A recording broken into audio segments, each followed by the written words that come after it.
아멘. 할렐루야. 믿음의 고백 하시겠습니다. 주는 그리스도시요 살아계신 하나님의 아들이시니이다. 아멘.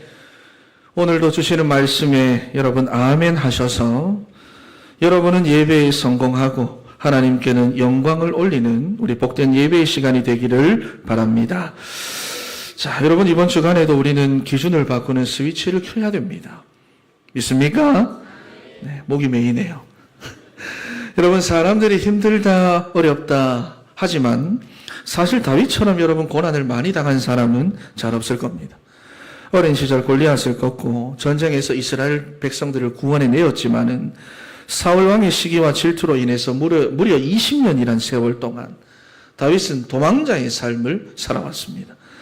그래서 오죽했으면 그의 인생에 있어서 궁핍이나 가난, 질병, 도망, 도피, 배고픔, 추위 이런 단어들이 막 친숙할 정도로 고난의 삶을 그가 어렸을 때부터 살아왔습니다.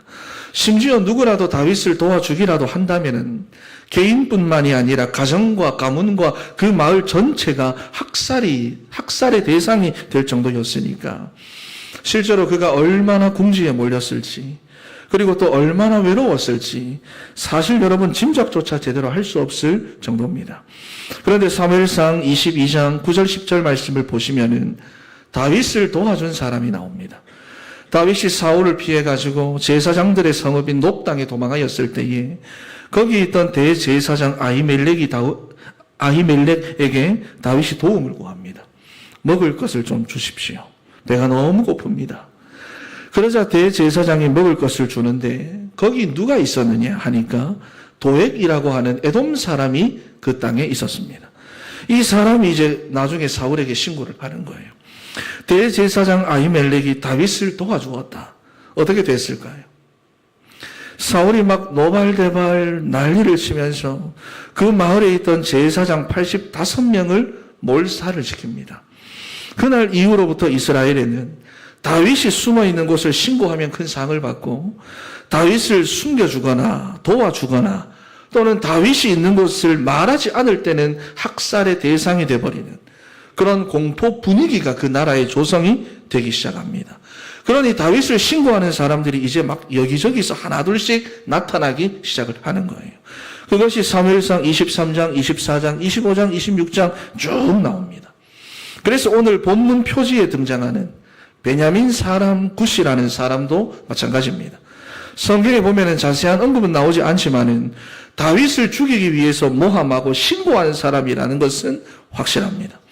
그러니 이스라엘 땅 어디에도 다윗이 막 마음 편히 있을 만한 곳이 없어요. 어디를 가나 막 눈치를 봐야 되고 어디를 가나 사람들이 막 신고를 하니까 있을 만한 곳이 없는 거예요. 그러니 나중에는 어떻게 합니까? 이스라엘을 떠납니다. 다윗이. 그것도 얼마나 궁지에 몰렸으면 골리앗의 나라, 자기가 죽인 그 원수의 나라 블레셋으로 도망을 가서 거기서 살아남으려고 침 질질 흘리면서 미친 척까지 하는 거예요. 그러니까 어떤 면에서는 정말 죽는 게 나을 정도로 말이죠. 완전히 막혀있는 상태, 결박된 상태, 갇힌 상태, 눌린 상태로 하루하루가 여러분 고통과 고난의 외로움 날들이었다 하는 것입니다. 이게 본문의 배경이에요. 그리고 이러한 절박한 상황에서 다윗이 광야라는 가장 조용한 장소에 가서 하나님을 향해 탄원하며 기도하는 것이 바로 오늘 본문 시편 7편의 내용입니다. 여러분 그렇다면 다윗은 어떻게 이런 아픔과 고통을 이겨냈을까? 그 비결이 도대체 무엇일까? 다윗이 오늘 조용한 시간에 하나님 앞에 나아가서 울부짖으면서 기도했던 이 시편 7편의 말씀을 보면서 믿음의 힘을 내고 믿음의 용기를 내고 확실한 기도 제목을 붙잡는 그래서 다시 한 번 더 문제 앞에서 도전하고 응답받는 우리 사랑하는 진천의 성도 다 되시기를 바랍니다. 첫 번째로 인생의 주인을 바꿔야 합니다. 1절과 2절 말씀 한번 읽어보겠습니다. 시작. 여호와 내 하나님이여 내가 주께 피하오니 나를 쫓아오는 모든 자들에게서 나를 구원하여 내소서. 건져낼 자가 없으면 그들이 사자같이 나를 찢고 뜯을까 하나이다. 아멘. 아멘. 다윗이 지금 내가 당하고 있는 고통이 어느 정도인지 그것을 표현하고 있는데요. 대적들이 나를 사자같이 달려 들어가지고 찢어버리고 물어 뜯고 있다 하는 것입니다. 그래서 1절 말씀을 보시면은 추적자로부터 구원을 해달라. 하나님께 다윗이 탄원을 하는데 쉽게 말해서 살려달라는 것입니다. 살려주십시오. 그래서 6절 말씀에도 보면은 하나님께서 내 대적들의 노를, 이 분노를 막아주셔야 합니다. 그렇게 말하잖아요. 그러니까 단순히 여러분 먹고 사는 그런 문제가 아닙니다. 물질 문제, 직장 문제, 건강 문제 그런 문제가 아니라 내가 이제 뭐하고 살까? 내가 앞으로 어떻게 살아가야 할까? 그런 종류의 고민과 갈등도 아니라는 거예요. 정말로 삶과 죽음의 그 갈림길에서 내가 사느냐 죽느냐 이게 달린 것입니다. 그래서 하나님, 지금 내가 사울에게 잡히면 내 육체가 갈갈이 찢겨지고 뜯겨져서 내가 죽게 됩니다. 여러분, 우리가 감기 같은 그런 간단한 질병을 두고 기도하는 것과 불치병을 두고 기도하는 것은 그 간절함과 애절함과 절실함이 다르듯이 말이지요. 다윗은 지금 그러한 간절한 마음을 가지고 하나님 앞에 기도하고 있다는 거예요. 그런데 창세기 3장 18절 말씀을 보시면은 우리가 정복하고 다스려야 할 이 천지 만물들이, 우리가 마음껏 누리며 살아야 할 이 천지 만물들이, 우리의 인생이라는 것들이, 우리의 인간이 하나님을 떠난 그 순간부터 우리 인생을 향해서 가시덤불과 엉겅퀴를 낸다고 그랬어요. 그러니 다윗의 삶과 같이 우리의 삶에도 이런 고난의 엉겅퀴와 아픔의 가시가 막 찾아오는데 막을 틈도 없이 우리의 인생에 갑자기 찾아온다는 것입니다.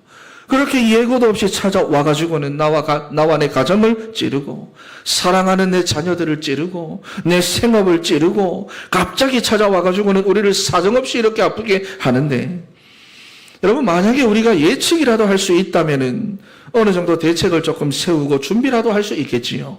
그런데 이것은 예측이 안 된다는 것입니다. 그렇다면은 내게 문제가 오고 고난이 왔을 때 우리는 어떻게 해야 합니까? 우리는 주로 어떻게 하고 있습니까? 여러분, 우리 인생의 고난을 당할 때마다 우리가 바로 제일 범하기 쉬운 죄가 바로 뭡니까? 원망의 죄입니다. 입술의 죄라는 거예요. 여러분, 사람이 참 이상한 것이 어려우면 어려울수록 기도가 나와야 되고 예배를 더 드려야 되고 말씀을 더 붙잡고 하나님께 더 매여야 하는데, 이상하게 어려움을 당하면 원망이 더 나오고 탄식이 나오고 불평이 나오고 짜증이 나오고 저주가 나옵니다. 그래서 결국은 그 물질 문제 때문에 하나님과의 단절이 오는 거예요. 문제는 자녀 문제인데 하나님과 내가 단절이 된다니까요. 부부 사이의 그 문제 때문에 이상하게 하나님과의 단절이 내게 찾아온다는 것입니다. 그러니 문제가 오면 예배드리기가 싫고 기도하기 싫고, 그렇게 열심히 훈련받고 했던 사람이 조금 문제만 왔다 그러면 전도가 싫고 예배가 싫고 헌신이 싫을 정도로 그 영적인 상태에서부터 단절이 와버리는 거예요. 이것이 바로 뭐냐? 원망이라고 하는 것입니다. 여러분, 이스라엘 백성들이 광야에서 망한 이유가 무엇입니까? 성경은 분명하게 결론을 내립니다. 원망이라고 결론 내립니다. 원망은 여러분 문제를 확대시켜 가지고 그 문제만 보이게 만듭니다. 그래서 그 문제에만 우리가 집중하고 집착하게 만들어요. 그래서 결국에는 우리를 제로 상태로 만들어 버립니다. 무슨 말이냐 하니까, 지금까지 내가 신앙생활을 하면서 내가 들어왔고 믿었고 깨달았고 붙잡았고 기도하며 응답받았고 또 체험했고 훈련했고 한 그 모든 것들이 내가 원망을 하는 그 순간부터는 제로 상태, 없는 게 돼버린다 그 말이에요. 0이 돼버립니다. 그러니 실제로는 내가 그 문제 때문에 찢기고 뜯기는 것이 아니라 내가 불신앙에 결박을 당해가지고 내가 하는 그 걱정과 염려와 근심에 내가 찢기고 내가 하는 원망과 불평에 내가 뜯기는 거예요. 그게 바로 입술의 범죄라고 하는 것입니다. 여러분, 민수기 14장 27절과 28절 말씀을 보시면은 한번 읽어보겠습니다. 민수기 14장 27절 28절 시작. 나를 원망하는 이 악한 회중에게 내가 어느 때까지 참으랴. 이스라엘 자손이 나를 향하여 원망하는 바 그 원망하는 말을 내가 들었노라. 그들에게 이르기를 여호와의 말씀에 내 삶을 두고 맹세하노라. 너희 말이 내 귀에 들린 대로 내가 너희에게 행하리니. 아멘.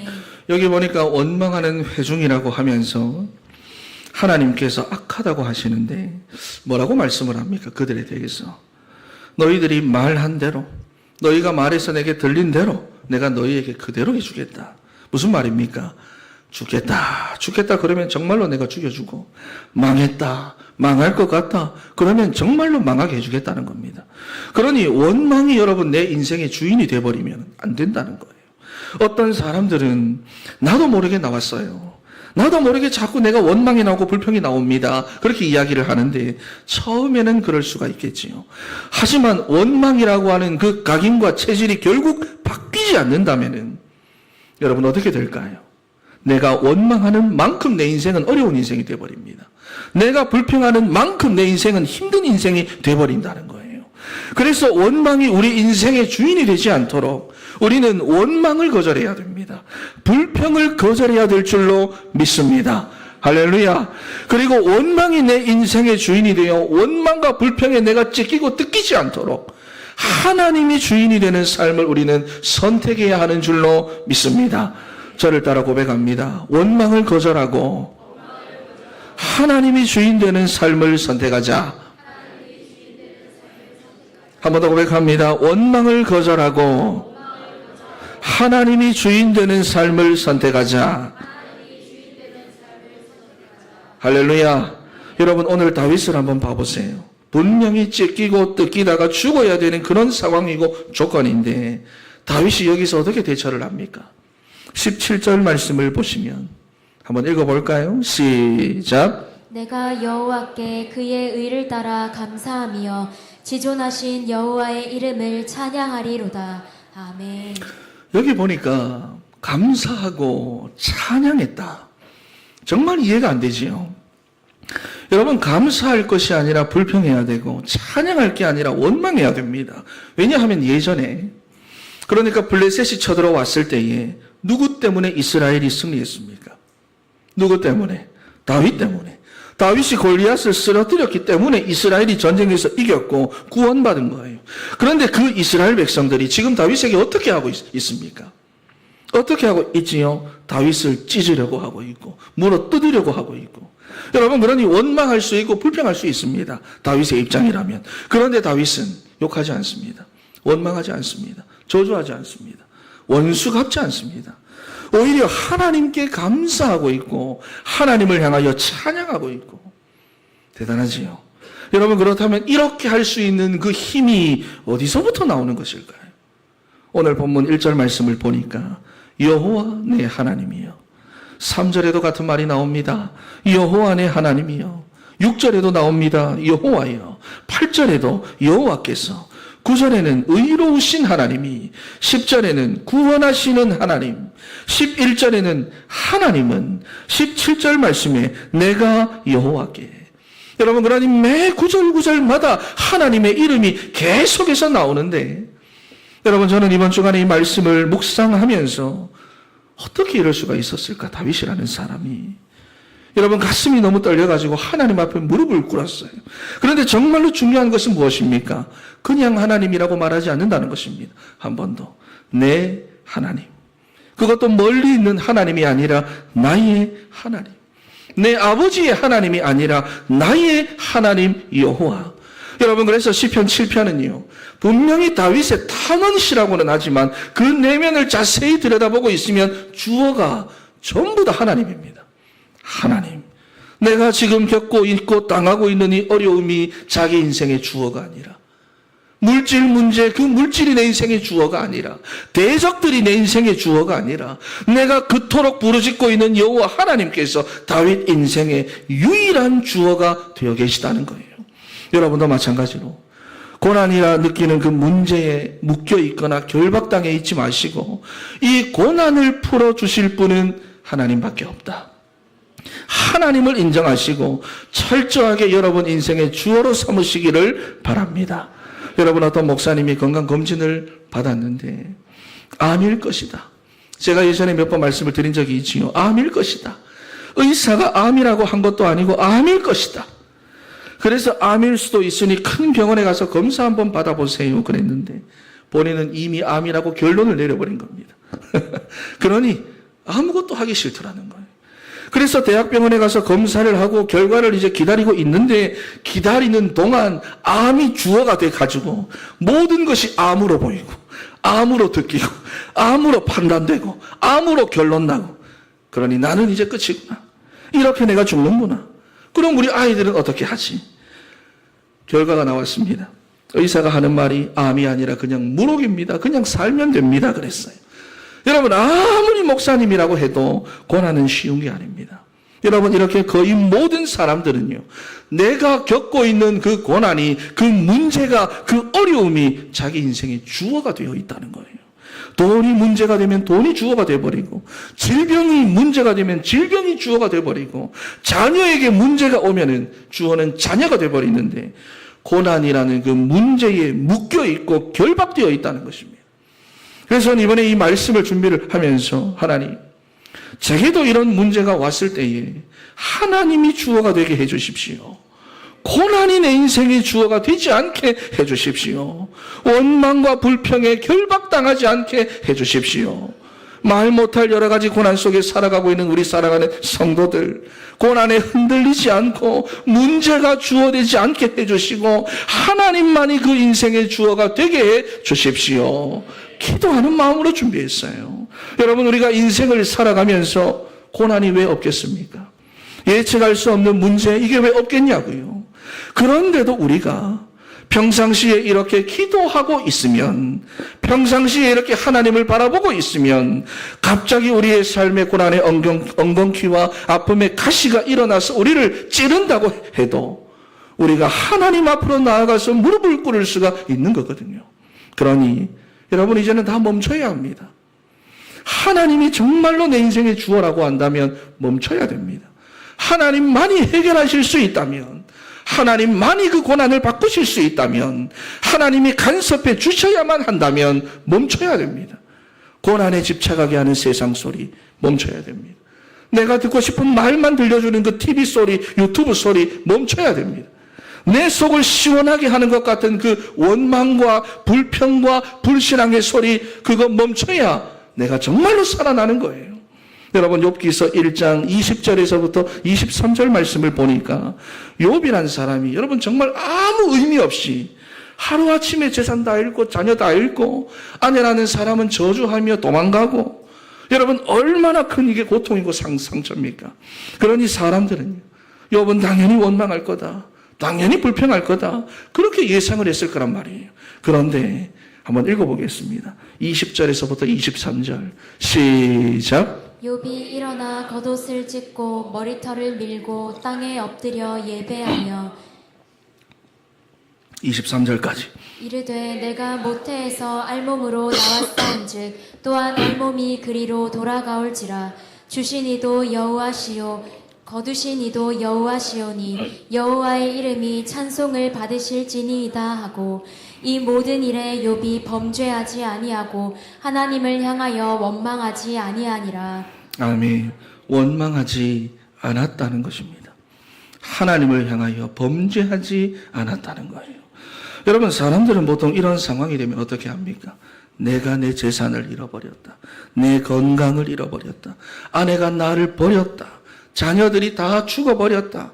문제가 주어가 되고 원망이 주어가 되어서 끌려다닐 건데 욥은 여기서 뭐라고 고백합니까?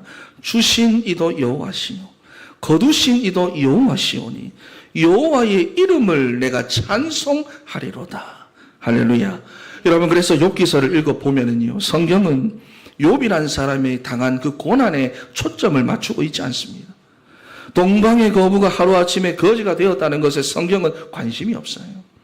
10명의 자녀가 하루아침에 죽었다? 관심 없습니다. 아내는 욕하고 저주하며 도망갔다? 욥에게 피부병이 생겨가지고 정수리부터 발바닥까지 기와로 긁어야만 했다? 우리 인간은 이런 이야기에 관심을 갖고 이런 것을 서로 이야기하고 서로 나누고 그럴 건데 성경은 이런 이야기에는 아예 관심이 없습니다.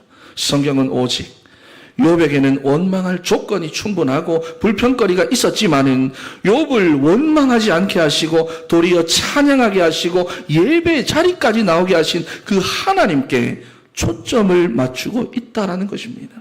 그래서 어떻게 저런 고난 속에서도 예배하게 하실까? 그렇다면 욥을 예배하게 하신 하나님은 어떤 분일까? 하나님이 어떤 분이길래 욥이라는 사람을 저렇게 만드실 수가 있는 것일까? 여러분, 그러니까 욥이라는 인물이나 욥이 당하고 있는 고난이 아니라 욥이라는 그 사람을 만드신 하나님께 초점을 맞추고 있다는 거예요. 여러분, 이게 중요합니다. 그러니 우리의 초점은 어디를 향해야 합니까? 여러분 인생의 그 초점은 어디를 향해야 합니까? 원망을 거절하고 하나님께 여러분 인생의 초점을 맞추시기를 바랍니다. 다윗은 여러분 분명히 도망자였습니다. 다시 말해서 약자입니다. 그런데 그 약자가 하나님께 초점을 맞추는 순간 그 인생이 약자로 끝나는 것이 아니라 나중에는 어떻게 됩니까? 이스라엘의 왕이 되어 강자로 살아남게 되었다는 것입니다. 여러분, 지금 우리에게도 문제가 많습니다. 문제가 있다는 것은 약자라는 거예요. 그런데 물질에 문제가 있다? 물질의 약자라는 겁니다. 질병이 생겼다? 질병의 약자라는 거예요. 그런데 중요한 것은 하나님은 언제 약자와 함께 하시느냐? 하나님이 내 인생의 주어가 되시고 하나님이 내 인생의 주인이 되실 때, 그래서 다윗처럼 욥처럼 우리의 초점이 하나님께 맞추어지고 하나님을 바라보는 약자가 될 때에 하나님이 함께 하시며 역사하셔서 고난 중에도 감사하고 찬양하게 하시며 우리로 하여금 강건하게 하시는 줄 믿습니다.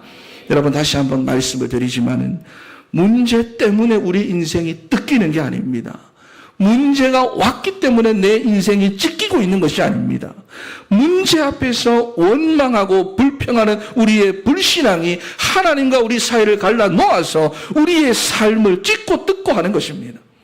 그러니 원망이 내 인생의 주인 되는 것 거절하시고 하나님이 내 인생의 주인이 되시도록 평상시의 삶에서부터 하나님을 찾고 하나님을 바라보고 하나님께 집중하고 하나님을 예배하고 하나님께 감사하고 하나님을 찬양하는 우리 사랑하는 성도 여러분 되시기를 바랍니다.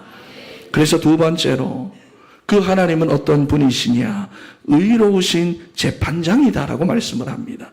우리 11절에서부터 13절까지 말씀 한번 읽어보겠습니다. 시작. 하나님은 의로우신 재판장이시며 매일 분노하시는 하나님이시로다.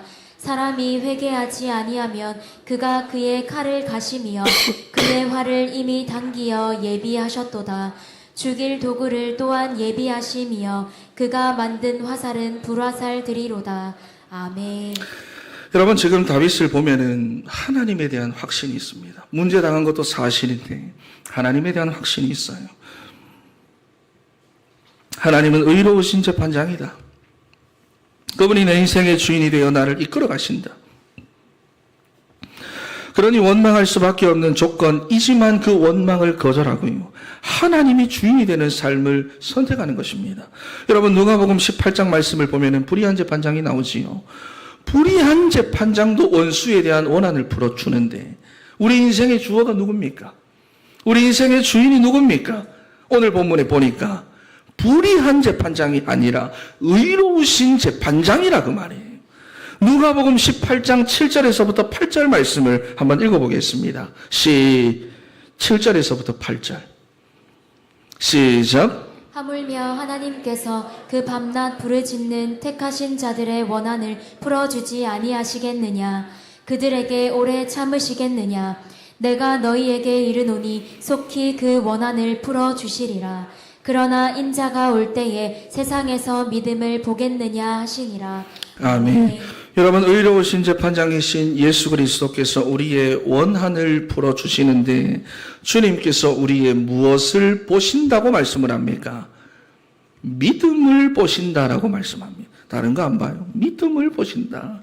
여러분, 그렇다면 어떤 믿음입니까? 하나님은 지금도 내게 말씀을 주시고 그 말씀을 성취하시는 언약의 하나님이다. 할렐루야. 이 믿음이거든요. 그래서 다윗을 보면은 여러분 문제에 집중하지 않습니다. 10절에서부터 16절까지 다윗은 고난에 집중하고 있지 않아요. 분명히 두렵고 억울하고 굉장히 화가 났을 건데도 자기 감정, 자기 생각, 자기 경험, 또 세상 분위기 거기에 집중하고 있지 않습니다. 여러분, 시편 7편 표제를 보면은 시가연이라고 하는 말이 나옵니다. 시가연. 말이 좀 이상하잖아요. 여러분, 이게 감정이 격해진 상태에서 지어진 시다, 이런 말입니다. 그러니까 다윗이 베냐민 사람 구시의 모함을 듣고는 감정적으로 막 격해진 거예요.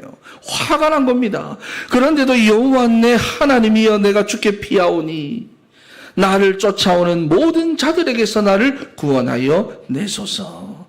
자기 감정을 막 주체하지 못할 정도로 막 화가 나가지고 흥분을 한 그런 상태에서도 하나님은 누구를 붙잡고 있다? 하나님을 붙잡고 있더라 하는 것이.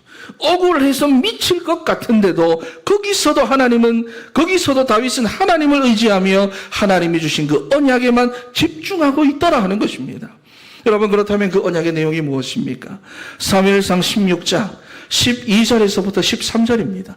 한번 읽어보겠습니다. 시작. 이에 사람을 보내어 그를 데려오매 그의 빛이 붉고 눈이 빼어나고 얼굴이 아름답더라. 여호와께서 이르시되 이가 그니 일어나 기름을 부으라 하시는지라. 사무엘이 기름 뿔병을 가져다가 그의 형제 중에서 그에게 부었더니 이날 이후로 다윗이 여호와의 영에게 크게 감동되니라. 사무엘이 떠나서 라마로 가니라. 아멘. 여러분, 그가 10대 때에 하나님이 다윗과 맺은 그 약속이지요. 너는 반드시 이스라엘의 왕이 될 것이다. 표면적으로는 하나님과 다윗의 약속이지만 실제로는 하나님 스스로와의 약속이고 하나님 본인과의 약속입니다. 이게 언약이라는 거예요. 그런데 이 언약의 말씀을 다윗이 붙잡고 있었습니다. 문제 속에서도 붙잡고 있었습니다. 고난 중에도 붙잡고 있었습니다. 궁지에 몰려도 붙잡고 있었다는 거예요. 감정을 주체할 수 없는 그런 상황 속에서도 이 언약을 붙잡고 있었다는 거예요. 그러니 다윗이요, 어떠한 상황에도 뭐가 있다? 자신감이 있는 거예요. 자신감이 있어요. 여러분, 아무리 태풍이 몰아쳐도 우리 집은 안전하다, 견고하다, 우리 집은 홍수가 나지 않는다, 우리 집은 그 바람에 무너지지 않는다, 여러분 이 사실을 믿고 있으면 태풍이 지나가도 자신감이 있잖아요. 아무렇지도 않잖아요. 마찬가지로 지금은 사울이 나를 사자같이 찢고 뜯고 있지만 하나님은 반드시 사울을 심판하시고 나를 이스라엘의 왕으로 삼으실 것이다. 그래서 당신이 세운 이 언약을 반드시 성취할 것이다. 이 믿음이 다윗에게 뿌리 내려져 있으니까 자신감이 있어요. 그리고 어떤 결론이 나겠습니까? 끝난 것처럼 보이겠지만 아니다. 하나님의 시작이다. 결론이 나는 거예요. 여러분, 다윗이 하나님의 언약을 붙잡고 있으니까 사울이 나를 사자같이 물어뜯기 위해서 쫓아오고 내가 지금 배고픔과 외로움과 큰 고난 중에 있다 하더라도 여기가 끝이 아니라는 것을 다윗은 알았습니다. 여러분, 그러니 자기 인생의 주어가 되시는 의로운 재판장이신 하나님께 자기의 인생을 완전히 맡겨버릴 수가 있는 거예요. 여러분, 출애굽기 14장 말씀을 보시면은 이스라엘 백성들이 출애굽을 하고도 홍해 앞에서 원망합니다. 그렇지요? 그러니 뭐냐? 홍해 밖에 안 보이는 거예요. 그런데 모세가 거기서 뭐라고 말을 합니까? 홍해가 아니라 하나님의 구원을 보아라고 말합니다. 그렇지요? 뒤따라오는 애굽의 군대 보지 말고 하나님이 너희를 위하여 행하시는 그 구원을 보라고 이야기를 합니다. 백성들의 기준을 스위치했다고 말이에요. 여러분, 원망의 사람은 홍해밖에 안 보여도 언약의 사람은 홍해 너머에서 언약을 이루고 계시는 언약의 하나님만 보이는 줄 믿습니다. 원망의 사람은 홍해가 자기 인생의 끝으로 보이겠지만 언약의 사람은 홍해가 하나님의 시작으로 보이는 줄 믿습니다. 여러분, 다윗은 오늘 고난 속에서도 자신감이 있었어요. 비록 도망자였지만은 자신감이 있었다 그 말이에요. 아무것도 없는데 자신감으로 충만했어요. 왜냐? 나의 하나님이 지금도 나와 함께 하신다. 나의 하나님이 나를 찢고 뜯으려는 저 사울과 저 세력들을 심판하실 것이다. 그리고 나를 이스라엘의 왕으로 삼으실 것이다. 다윗이 이렇게 하나님이 주신 언약의 말씀을 붙잡고 있으니까 이스라엘의 모든 사람들이 다윗의 시대는 끝났다. 다윗은 끝났다. 다윗은 이제 망했다. 다윗은 뭐라고 합니까? 아니다. 하나님의 시작이다. 하나님은 그런 다윗을 통해서 새로운 시작을 열어가시는 것입니다. 여러분, 혹시나 어려움 당하는 문제가 있습니까? 하나님의 시작인 줄 믿습니다. 질병 문제, 하나님의 시작입니다. 경제 문제, 하나님의 시작인 줄 믿습니다. 우리 인간의 한계를 보는 것이고 나의 한계를 보는 것이고 하나님의 시작을 선포하는 것입니다. 여러분, 그렇다면 우리 인생의 진짜 끝이 무엇입니까? 우리 인생의 진짜 절망이 무엇입니까? 우리 인생의 진짜 낙심은 무엇입니까? 우리가 하나님 떠나고 말씀 떠나고 예배 떠나고 하나님의 언약을 놓치고 살아가는 것이 우리 인생의 진짜 끝이에요. 반대로 우리가 모세와 다윗처럼 하나님의 언약 제대로 붙잡으면 우리 인생의 모든 연약함과 한계가 하나님의 시작을 알리는 사인이 되는 줄 믿습니다. 여러분, 저를 따라 고백합니다. 원망의 사람은 문제밖에 안 보이지만 언약의 사람은 언약을 이루어 가시는 하나님만 보인다. 또 한번 고백합니다. 원망의 사람은 고난이 끝으로 보이지만 언약의 사람은 고난이 하나님의 시작으로 보인다. 할렐루야. 여러분, 그러니 다윗은 원망의 범죄, 입술의 범죄에 빠지지 않고 도리어 감사와 찬양을 드릴 수 있었던 것입니다. 여러분, 17절 말씀 우리 다시 한번 읽어보겠습니다.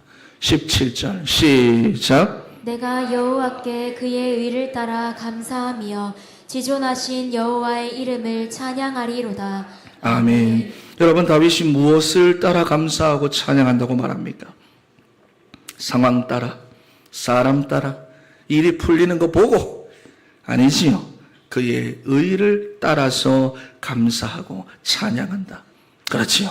여러분, 그러니 이 고난은 끝이 아니라 하나님의 시작임을 다윗이 아는 것입니다. 그러니 다윗이 여러분 감사할 수 있고 찬양할 수 있는 거예요. 여러분, 우리가 끝이라고 해서 하나님도 끝나신 것이 아닙니다.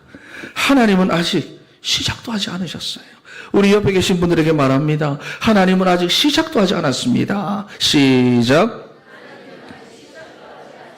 믿습니까? 여러분, 내가 연약하다고 해서 하나님도 연약하신 게 아닙니다. 우리가 아무리 연약해도 하나님은 완전하신 하나님이세요. 내가 지금 한계에 부딪혔다고 해서 하나님도 한계에 이르신 게 아니에요. 우리가 착각하고 살면 안 됩니다. 복음은 여러분 아무도 막을 수가 없습니다. 하나님의 말씀은 아무도 폐할 수가 없습니다. 우리를 향하신 그 하나님의 사랑은 아무도 끊을 수가 없는 줄 믿습니다.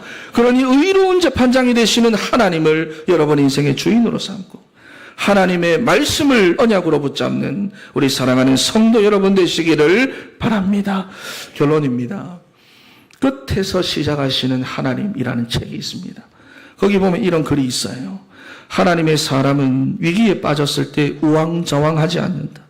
환경을 반전시킬 수 있는 기도를 무기로 내세운다. 지금 인생의 바닥을 쳤는가? 그렇다면 지금이야말로 하나님께 부르짖어 기도할 때다. 세상과 하나님 사이에서 머뭇거리는 이중적인 태도를 버리고 하나님께서 일하실 수 있도록 내 모든 시간을 내어 드릴 때다. 허접한 신앙으로는 어디에서도 설 자리가 없다. 현실에 짓눌려 살지 말고 하나님의 자녀답게 살라. 영권을 회복하라. 할렐루야. 하나님은 아직도 시작하지 않으셨습니다. 그러니 여러분이 마주하고 있는 그 고난과 어려움을 여러분 인생의 주어로 삼지 마세요. 여러분은 거기에 짓눌리고 거기에 끌려 다니실 필요가 없습니다. 왜냐하면 여러분 우린 언약의 백성이고 지금의 그 문제가 우리 인생의 끝이 아니기 때문입니다. 그래서 원망을 거절하고 불평을 거절해서 의로운 재판장이신 예수 그리스도를 여러분 인생의 주인으로 선택하는, 그래서 기준이 바뀌고 생명수의 강을 삶의 각처로 흘려보내는 우리 사랑하는 성도 여러분 다 되시기를 바랍니다. 마지막으로 저를 따라 고백합니다. 원망을 거절하고 하나님이 주인 되는 삶을 선택하자. 기도하겠습니다. 하나님 감사합니다. 반복음적이고